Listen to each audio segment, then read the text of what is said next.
அனைவருக்கும் வணக்கம். முதல்ல இந்த வாய்ப்பு எனக்கு கொடுத்த சுஜாதா மேம்க்கும் ரவி சாருக்கும் நன்றி. அவங்களோட ஹோம் ப்ரொடக்ஷனில் இந்த படம் பண்ணியிருக்கேன். Thanks to Antony. ஆண்டனி வந்து டார்லிங் படத்துலேயும் எனக்குன்னு ஒரு பேர் இருக்குல்ல, அசிஸ்டன்ட் டைரக்டர் அவர். அதுக்கப்புறம் டைலாக் ரைட்டராக எல்லா டாப் ஃபிலிம்ஸ், விஸ்வாசம், நிறைய படங்களில் வந்து டைலாக்ஸ் எழுதி அவரும் சவரியும் 2 பேருமே வந்து தொடர்ந்து பிஸியாக இருந்தாங்க. அண்ட் அப்புறம் டிரெக்டராக மாறுறாரு. ஸோ அவரோட ஃபஸ்ட்டு படம். So best wishes to Antony.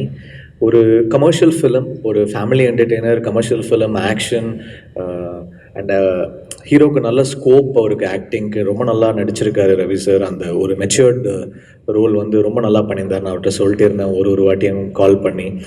Is done very nice job.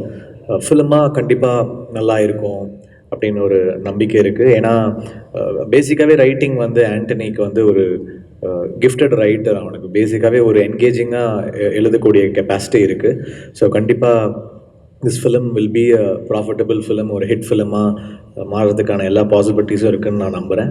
And the whole team, Ruben, Selvakumar, அதுக்கப்புறம் வந்து பெருமாள் சார், கனி சார், இந்த ஆர்ட் டைரக்டர், எல்லாருக்குமே என்னுடைய வாழ்த்துக்கள். இந்த வருஷம் எனக்கு ரொம்ப அழகாக தொடங்குச்சு with Captain Miller and Mission. 2 படமே நல்லா போச்சு.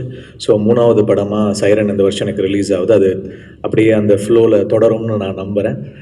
பியூட்டிஃபுல் சாங்ஸ், ஒரு மெலடிஸ். இப்போ என்னுடைய சில நல்ல மெலடி சாங்ஸ்லாம் சில பேருக்கு பிடிக்கும். சில படங்களில் பண்ணியிருப்பேன், மத்ராசப்பட்டினம் மாதிரி. அந்த மாதிரி சாங்ஸ் வேணும் அப்படின்னு ப்ரொடியூசர் ரொம்ப ஸ்பெசிஃபிக்காக கேட்டாங்க. ஸோ அதனால் வந்து அந்த ஸ்பேஸில், ஒரு மெலடி ஸ்பேஸில் ஃபிலிமுடைய பேஸை வந்து ஸ்பாயில் பண்ணாமல் நம்ம வந்து ஒரு டெலிவர் பண்ணியிருக்கோம் இந்த ஃபிலிமில். ஸோ நீங்கள் கேட்டுட்டு சொல்லுங்கள். 2 சாங் ரிலீஸ் ஆகிருக்குது. நீங்கள் கேட்டு எப்படி இருக்குன்னு சொல்லுங்கள். And thank you. படம் கண்டிப்பாக ஒரு ஹிட் ஃபிலிமாக ஆகணும்னு நான் வேண்டிக்கிறேன். தேங்க்யூ.